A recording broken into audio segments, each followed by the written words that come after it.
दोस्तों, हमारी इस कहानी की शुरुआत साल 1947 के दौर में मौजूद यूरोप के सबसे बड़े चिड़ियाघर वॉर्सो से होती है।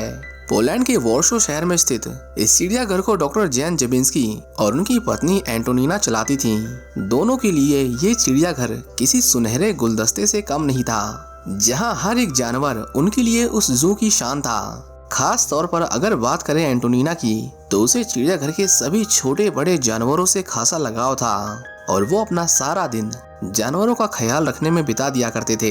एक रोज उनके घर में छोटी सी पार्टी होती है, जिसमें शहर के कई बड़े नामी गिरामी हस्ती शामिल होते हैं। इन्हीं लोगों में से एक था डॉक्टर लक हेट्स, जो बर्लिन जू का अध्यक्ष होने के साथ साथ एडोल्फ हिटलर का चीफ जियोलॉजिस्ट होता है। इस व्यक्ति को हिटलर के सबसे करीबी लोगों में से एक माना जाता था। हैक हमेशा एंटोनिना में दिलचस्पी लिया करता था और उससे बात करने का बहाना ढूंढता था। आज पार्टी में भी वह कुछ ऐसा ही कर रहा था कि तभी वहां एंटोनिना का बेटा रिचर्ड अपनी मां को ढूंढते ढूंढते पहुंचता है और कहता है कि बाहर बेड़े में एक हाथी ने बच्चा दिया है। ये सुनकर एंटोनिना की खुशी का ठिकाना नहीं रहता। वह अपने बेटे के साथ भागते भागते हाथी के पास पहुंचती है, लेकिन उसकी खुशी ज्यादा देर तक नहीं टिकती, क्योंकि हाथी का बच्चा सांस नहीं ले पा रहा था, जिसकी वजह से उसकी मां बेकाबू हो रही थी। वह उसे बार बार उठाने की कोशिश करती है, लेकिन बच्चा बेहोश पड़ा हुआ था। एंटोनिना से ये देखा नहीं जाता। वह हाथी की मदद करने के लिए आगे बढ़ती है। हालांकि जेन उसे ऐसा करने से मना कर देता है, क्योंकि गुस्से में मादा उस पर हमला भी कर सकती थी। लेकिन एंटोनिना के दिमाग में अभी सिर्फ बच्चे की जान बचाने की पड़ी थी। वह भागकर हाथी के बच्चे के पास जाती है और अपने पति के लाख रोकने के बावजूद भी उसे पंप करने लगती है, जिसके कुछ मिनट बाद उसमें जान आ जाती है और वह उठ खड़ा होता है। ये दृश्य देखकर वहां खड़े सभी लोग उसकी इस कामयाबी पर तालियां बजाने लगते हैं। रात में जेन एंटोनिया को कुछ दिनों के लिए पोलैंड को छोड़कर अपने कजन के घर जाने को कहता है, क्योंकि देश में काफी डर का माहौल फैला हुआ था। जर्मनी किसी भी वक्त पोलैंड पर हमला कर सकती थी। ऐसे में जेन अपनी पत्नी और अपने बेटे की जान जोखिम में नहीं डालना चाहता था। हालांकि एंटोनिना अपने पति और चिड़ियाघर को छोड़कर कहीं नहीं जाना चाहती। वह इसके लिए साफ मना कर देती है और जेन के कई बार समझाने के बावजूद भी अपनी जिद पर अड़ी रहती है।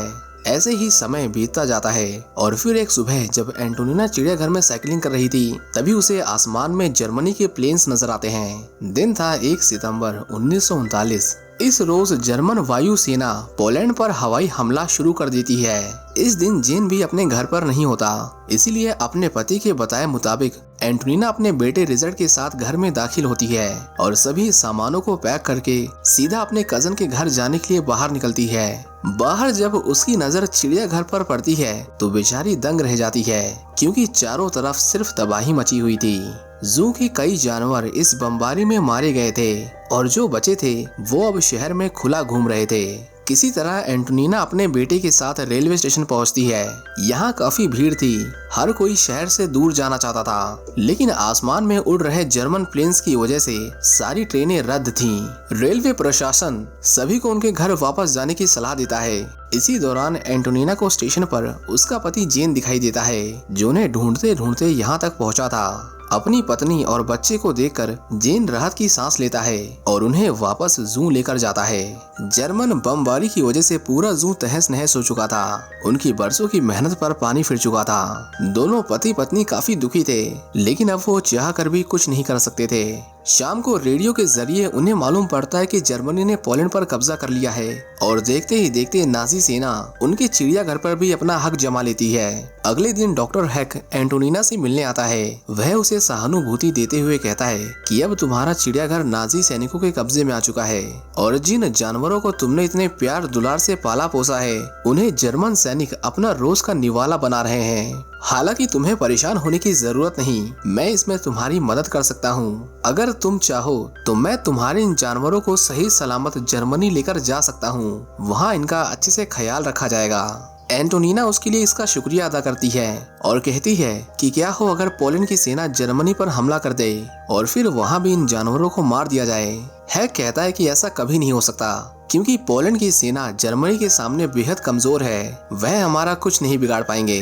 बस तुम मुझे यहाँ के कीमती जानवरों को ले जाने की परमिशन दे दो, मैं इन सब को भविष्य के लिए सुरक्षित रखना चाहता हूँ। एंटोनिना खुशी खुशी उसकी बात मान जाती है और रात को ये बात अपने पति जेन को बताती है, जिस पर वह काफी गुस्सा करता है क्योंकि उसे अच्छे से पता था कि हैक हमेशा से उसका दुश्मन रहा है और वह उसके चिड़ियाघर में मौजूद सभी जानवरों को अपने बर्लिन के चिड़ियाघर में रखना चाहता था। और आखिरकार उसका यह सपना सच हो गया।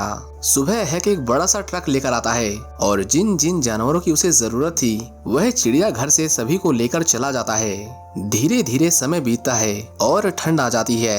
एंटोनिना और जेन की जिंदगी में अब कुछ खास नहीं बचा था। बस वह किसी तरीके से अपने बेटे के लिए जो कुछ बन सकता था वो वह कर रहे थे। एक रोज जब एंटोनिना रिजल्ट को पढ़ा रही थी तब हैक अपने जर्मन सैनिकों के साथ वहां पहुंचता है और चिड़ियाघर में बचे सभी जानवरों को एक एक करके गोली मारने लगता है। जेन उसे ऐसा करने से मना करता है, लेकिन हैक रुकने को तैयार नहीं था और उससे कहता है कि अगर मैंने इन्हें नहीं मारा तो ये अपने आप ही ठंड से मर जाएंगे, इसीलिए हाई कमांड से हमें इन्हें मारने का ऑर्डर आया है। एंटोनिना यह सब चुपके से खिड़की से देख रही थी क्योंकि जेन ने उसे बाहर आने से मना कर रखा था। थोड़े समय बाद वक्त आता है अक्टूबर 1940, जहां पोलैंड में जर्मन सेना ने पूरी तरह से पकड़ बना ली थी। अब उनका हर गली मोहल्ले में कब्जा था। वह पोलैंड में रह रहे सभी ज्यूज यानी यहूदी लोगों को गेटों में शिफ्ट कर रहे थे, जो कि एक तरह का कैद खाना था, बिल्कुल कंसंट्रेशन कैंप की तरह, जिसमें हजारों यहूदी लोगों को एक साथ बंदी बनाकर रखा जाता था। साथ ही साथ उनके घरों पर जर्मन सेना के अधिकारियों ने कब्जा कर लिया था। हिटलर का सभी सैनिकों से सीधा सीधा फरमान था कि किसी भी हालत में एक भी यहूदी आजाद नहीं घूमना चाहिए। यहूदियों के बीच डर का माहौल था। उसी रात जेन के जिगरी दोस्त फ्रैंकल की पत्नी मैग्डा ग्रॉस और एक अन्य दोस्त गिज़मोन उससे मिलने आते हैं। मैग्डा उन्हें बताती है कि नाजी सैनिकों ने उसके पति को कैद कर लिया है और वह किसी भी पल उसे भी ढूंढकर उसे बंदी बना सकते हैं। वहीं जिमोन अपने दोस्त जेन से कहता है कि मुझे भी जल्दी वहां पर कैद कर लिया जाएगा, लेकिन इससे पहले मैं चाहता हूँ कि तुम मेरे प्रीमियम इंसेक्ट कलेक्शन को हिफाजत से अपने पास रखो। अगर मैं जिंदा लौटा तो एक दिन इन्हें जरूर लेने आऊंगा। जेन इसके लिए मान जाता है, पर एंटोनिना से मैग्डा की हालत देखी नहीं जा रही थी। उसे डर था कि कहीं नाजी सैनिक उसके साथ कोई दरिंदगी ना कर बैठें। इसलिए वह जेन से मैग्डा को घर के स्टोर रूम में छुपाने की गुजारिश करती है। पहले तो जेन उसे इसके लिए साफ साफ मना कर देता है, लेकिन थोड़ा बहुत सोचने के बाद वह मान जाता है। अब एंटोनिना मैग्डा को स्टोर रूम में लाकर बैठा देती है और कहती है कि तुम्हें पूरा दिन यहीं पर रहना है, लेकिन आधी रात में जब जर्मन सैनिक अपनी पेट्रोलिंग खत्म कर दिया करेंगे तो तुम बाहर निकल सकती हो। अगले दिन की रात में जब वह खाना खा रहे होते हैं तभी मैग्डा जेन से पूछती है कि क्या उसने उसके पति को कैद खाने के अंदर देखा। वह उसे लेकर काफी चिंतित थी। उसे डर था कि कहीं उसके पति के साथ जर्मन सैनिकों ने कुछ गलत न किया हो। जेन उसे बताता है कि वह वहां तक नहीं जा सकता क्योंकि कैद खाने के अंदर जाने के लिए एक आईडी लगती है जो उसके पास नहीं है। हालांकि वह कुछ ऐसे लोगों को जरूर जानता है जो यहूदियों को छुपाने में उनकी मदद कर रहे हैं और जेन भी उनकी इस मुहिम का साथ देना चाहता है। लेकिन एंटोनिना की नजर में यह बेहद जानलेवा काम है, क्योंकि अगर गलती से भी हिटलर के आदमियों को इसकी भनक लग गई तो वो उन लोगों को बीच चौराहे पर लटका देंगे। पर जेन उसे समझाता है कि अगर हमने कुछ नहीं किया तो वहाँ मौजूद यहूदी लोग भूख और ठंड से वैसे भी मर जाएंगे। आखिरकार जेन एंटोनिया को मना ही लेता है और फिर वह एक शानदार प्लान तैयार करते हैं, जिसके तहत वह दोनों पति पत्नी हैक के पास जाते हैं और उससे एक पिग फार्म खोलने की पेशकश करते हैं। ये सुनकर पहले तो हैक जोरों से हंसने लगता है और कहता है कि बताओ कैसे दिन देखने पड़ रहे हैं। यूरोप के सबसे बड़े जू के मालिक को अब एक पिग फार्म खोलने की जरूरत पड़ रही है। वह इसके लिए उन दोनों को साफ साफ मना कर देता है, पर एंटोनिना उसे बताती है कि अगर हम पिग फार्म खोलेंगे तो इससे तुम्हारे सैनिकों को ही फायदा होगा, क्योंकि आए दिन उन्हें उसका मांस खाने को मिलेगा। हैक एंटोनिना पर पहले से फिदा था और उसका ये आइडिया सुनकर वह इम्प्रेस हो जाता है और अगले दिन बहुत सारे पिग को उनके चिड़ियाघर में छुड़वा देता है, इस बात से अनजान कि ये कुछ और नहीं बल्कि जेन के शातिर प्लान का एक हिस्सा था। वह तो इन पिग के जरिए कैद घरों में घुसना चाहता था और वहां मौजूद यहूदियों को किसी भी तरह आजाद करने की सोच रहा था। अगले ही दिन से जेन का गेटों से गार्बेज लेने का सिलसिला शुरू हो जाता है। हैक के द्वारा बनाए गए एंट्री पास की बदौलत वह आसानी से वहां आ जा सकता था। वहां जेन की नजर जब गेटों में मौजूद लोगों पर पड़ती है तो वह काफी दंग रह जाता है, क्योंकि नाजी सैनिकों ने जहां एक तरफ बुजुर्ग यहूदियों को ठंड में मरने के लिए छोड़ दिया था, तो वहीं वहां पर रहने वाली जवान लड़कियों के साथ रोजाना दरिंदगी कर रहे थे। यहाँ तक कि उन्होंने छोटी छोटी बच्चियों को भी अपनी हवस का शिकार बनाया था। जेन ये सब देखकर काफी दुखी हो जाता है और अंदर जाकर मैग्डा के पति फ्रैंकल से मिलता है और उससे वहाँ के हालातों का जायजा लेता है। साथ ही साथ उस लड़की के बारे में पूछता है जिसके साथ जर्मन सैनिक जबरदस्ती कर रहे थे। फ्रैंकल उसे बताता है कि यहाँ पर हालात बद से बदतर हैं, कोई भी इंसान यहाँ सेफ नहीं है। तभी जेन की मुलाकात एक बूढ़े शख्स से होती है जो उसे उस लड़की के बारे में बताता है जिसका रोजाना जर्मन सैनिक बलात्कार किया करते थे और वह अभी बहुत कम उम्र की थी। साथ ही साथ वह बूढ़ा यह भी कहता है कि उन लोगों को यहाँ पर खाना और कपड़ा कुछ भी नहीं दिया जाता, जिस पर जेन उसे भरोसा दिलाता है कि वह जल्द ही किसी तरीके से उसे वहां से बाहर निकाल लेगा। लेकिन वह बूढ़ा शख्स अंदर मौजूद नाबालिग बच्चों को छोड़कर कहीं भी जाने को तैयार नहीं था। ऐसे में जेन फौरन वहां मौजूद कुछ बच्चों को अपनी गाड़ी में छुपाकर उन्हें पिग को खिलाने वाले गार्बेज से ढक देता है। इसी दौरान उसकी नजर उस लड़की पर पड़ती है जो नन्ही सी उम्र में अपने ऊपर हुए अत्याचारों से तंग आकर गुमसुम सी बैठी हुई थी। वह फौरन लड़की को अपनी सीट के नीचे आगे को छुपा लेता है और वहां से निकल जाता है। मेन गेट पर जब जर्मन सैनिकों के द्वारा जेन की गाड़ी रोकी जाती है तो वह काफी डरा रहता है, लेकिन तलाशी के दौरान जर्मन के हाथ कूड़े कबाड़े के अलावा कुछ नहीं लगता। जेन उन बच्चों को अपने घर लेकर आता है, जिनमें से वो 3 लड़कों को कैनाल में ही रहने की सलाह देता है और लड़कियों को एंटोनिना से मिलवाता है। वह लड़की काफी डरी सहमी ठंड से ठिठुर रही थी। एंटोनिना को उस पर तरस आ जाता है और वह उसे तुरंत बेसमेंट में लेकर जाती है और कुछ खाने पीने के साथ पहनने के लिए गर्म कपड़े देती है। सुबह जेन उन लड़कों को एक ट्रक में बैठा देता है और एक सेफ जगह पर ले जाने के लिए निकल पड़ता है। असल में अब जेन उस दौर की अंडरग्राउंड आर्मी के लिए काम कर रहा था, जो यहूदियों की मदद करके उन्हें आजाद कर रहे थे। वहीं दूसरी तरफ एंटोनिना उस लड़की से उसके परिवार के बारे में पूछती है ताकि वो उनकी खोज कर उसे उन तक सही सलामत पहुंचा सके। लेकिन बेचारी लड़की के ऊपर जो कुछ बीती थी उससे वह काफी बुरे सदमे में थी और दिन भर रोया करती थी। एंटोनिना उसे समझाती है कि यह बुरा दौर चल रहा है और यहाँ उसे हिम्मत से काम लेना होगा। वहीं रोजाना की तरह जेन थोड़े थोड़े बच्चों को आजाद करने में लगा हुआ था और शाम को उन्हें लाकर बेसमेंट में छुपा दिया करता था, जहाँ एंटोनिना उन सभी बच्चों का ख्याल रखती थी और उन्हें बताती थी कि जब शाम को वह पियानो बजाए तब वो सब बाहर निकल सकते हैं। बाकी पूरा दिन उन्हें बेसमेंट में ही छुपा रहना पड़ेगा। साथ ही साथ वह उन लोगों को यह भी कहती है कि अगर वह दिन में पियानो बजाए तब उन्हें और भी अधिक सतर्क रहने की जरूरत है। इसका मतलब है कि नाजी सैनिक आसपास हैं। एंटोनिना इन सभी बच्चों में उस बेसहारा लड़की पर जरूरत से ज्यादा ध्यान देती थी। वह दोनों पति पत्नी यहूदियों को बचाने की हर मुमकिन कोशिश कर रहे थे। जेन तो उनके नकली कागजात बनवाकर उन्हें दूसरे देश भी भिजवा रहा था। एक रोज जब एंटोनिना उस लड़की से मिलने बेसमेंट में जाती है तो वो देखती है कि वह एक बेहद सुंदर ड्राइंग बना रही थी। उसके बाद दोनों थोड़ा बहुत बात करना शुरू करते हैं और यहाँ वह लड़की एंटोनिना को पहली बार अपना नाम बताती है। उसका नाम उर्सुला था और वह अपने साथ हुई सारी आपबीती भी उसे सुनाती है, जिसे सुनकर एंटोनिना की आंखों में आंसू आ जाते हैं। उर्सुला भी बाकी बच्चों की तरह सबसे घुलने मिलने लगी थी। एक दिन जब सभी बच्चे खेल रहे होते हैं तभी उनके दरवाजे पर घंटी बजती है। एंटोनिना को खतरे का आभास होता है और वह तुरंत पियानो बजाने लगती है, जिससे सभी लोग बेसमेंट में छुपने चले जाते हैं। जेन जब दरवाजा खोलता है तो उससे मिलने के लिए जिंगलर नाम का एक शख्स आया हुआ था। वो खुद को बंदी गृह के लेबर ब्यूरो से होने का दावा करता है और वो उसके घर पर बग्स का कलेक्शन देखने आया था। वह जेन से बंदी गृह में नरक की जिंदगी जी रहे यहूदी लोगों को निकालने की गुजारिश करता है, क्योंकि जेन ही वह अकेला आदमी था जिसे बंदी गृह से कुछ बाहर ले जाने की इजाजत थी। साथ ही साथ वह बंदी गृह के दूसरे दरवाजे के बारे में भी जिक्र करता है, जिसमें दाखिल होने के लिए जिन कागजात की जरूरत पड़ने वाली थी वह उन्हें बड़ी आसानी से उसके लिए बनवा सकता था। ये सुनकर जेन इस काम के लिए तैयार हो जाता है।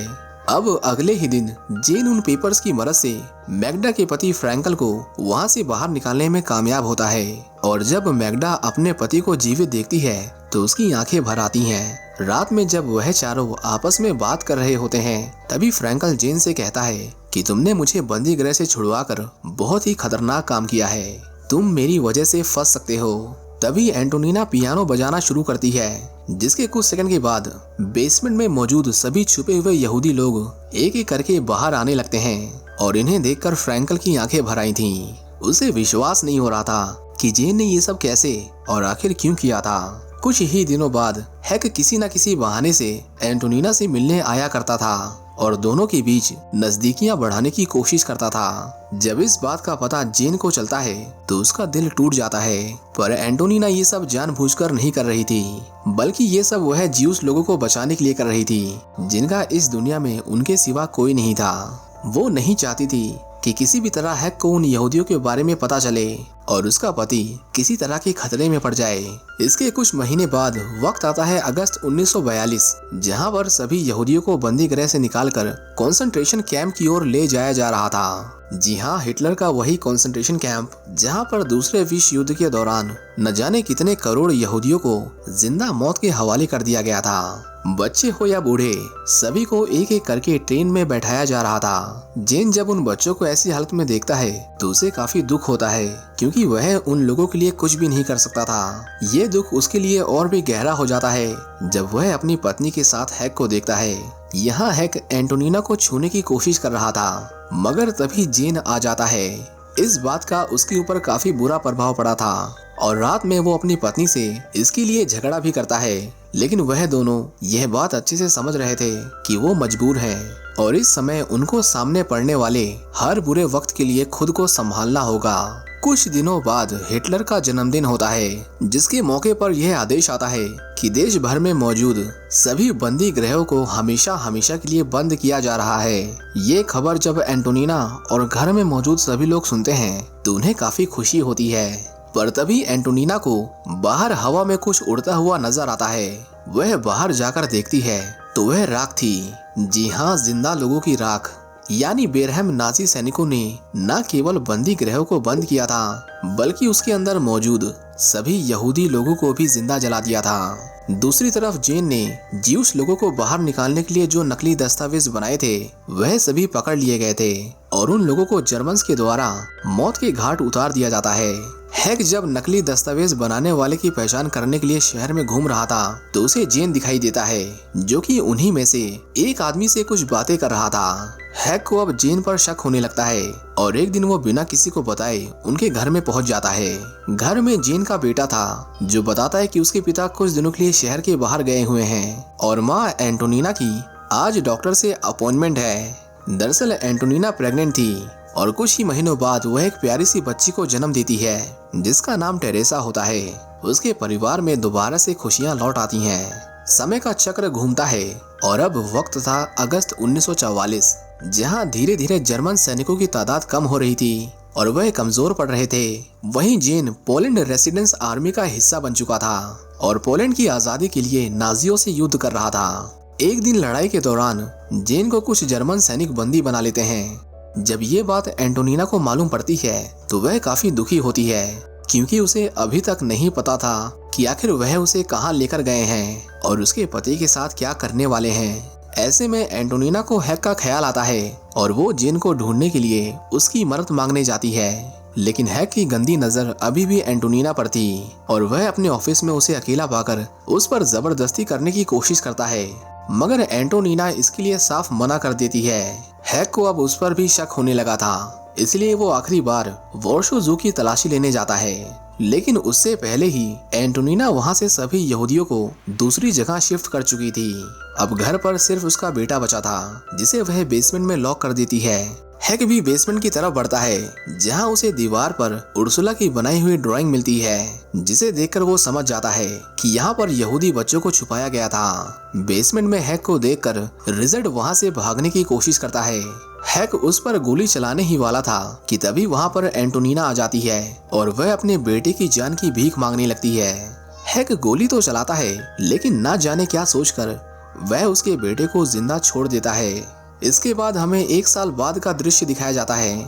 दूसरा विश्व युद्ध पूरी तरह से खत्म हो चुका था और एंटोनिना और उसका बेटा वापस अपने जू को दोबारा से आबाद करने के लिए लग जाते हैं। उनका सहकर्मी भी इसमें उनकी मदद करता है और कुछ ही दिनों में उनका वह पुराना चिड़ियाघर पहले जैसा हो जाता है। परंतु एंटोनिना को आज भी अपने पति जेन की कमी खल रही थी। उसकी आंखें रोजाना जू के रास्तों को तराशती रहती थीं और एक दिन जेन उसके सामने आ जाता है, जिसे देखकर एंटोनिना उसे गले लगाकर फूट फूट कर रोने लगती है और जू के अन्य सदस्य भी अपने मालिक को सही सलामत पाकर खुशी के आंसू बहाने लगते हैं। इसी के साथ ये कहानी यहीं पर समाप्त हो जाती है। तो दोस्तों आज के लिए बस इतना ही। अगर आपको हमारी ये वीडियो पसंद आई है तो इसे लाइक करके ज्यादा से ज्यादा शेयर करना बिल्कुल ना भूलें।